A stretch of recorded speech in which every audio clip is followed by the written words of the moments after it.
33வது ஆண்டு ஸ்ரீ ராதா கல்யாண மகோத்சவம் ஏராளமான பக்தர்கள் பங்கேற்று வழிபாடு. கிருஷ்ணகிரி மாவட்டம் ஓசூரில் 33வது ஆண்டு ஸ்ரீ ராதா கல்யாண மகோத்சவம் வெகு விமர்சையாக நடைபெற்றது. இதில் ஏராளமான பக்தர்கள் பங்கேற்று ராதா கிருஷ்ணனை வழிபட்டனர்.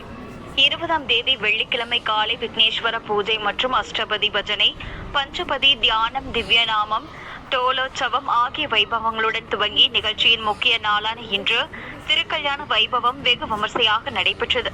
தனியார் திருமண மண்டபத்தில் ஓசூர் ஸ்ரீ ராதாகிருஷ்ண பஜனை மண்டலி டிரஸ்ட் சார்பில் ஏற்பாடு செய்யப்பட்டிருந்த நிகழ்ச்சியில் வாஞ்சியம் முரளிதர பாகவாதர் ஸ்ரீ வாஞ்சியம் குருஜி, கிருபா பஜனை மண்டலி மற்றும் அவர்களது குழுவினரால் பஜனை சிறப்பாக பல மணி நேரம் நிகழ்த்தப்பட்டது.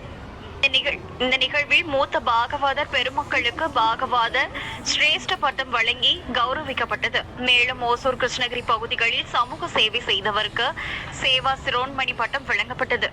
அம்சமாக ஓசூர் அரசு பள்ளிகளில் 10 மற்றும் 12ஆம் வகுப்புகளில் மதிப்பெண் பெற்று சாதனை படைத்த மாணவ மாணவிகளுக்கு உதவித்தொகை வழங்கி சிறப்பிக்கப்பட்டது.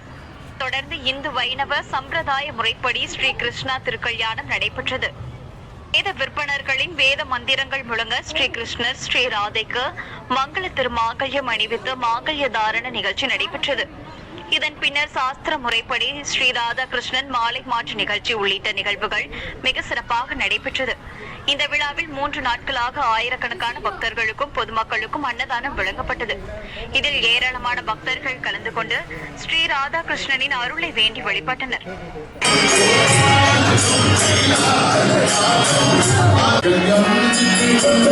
Good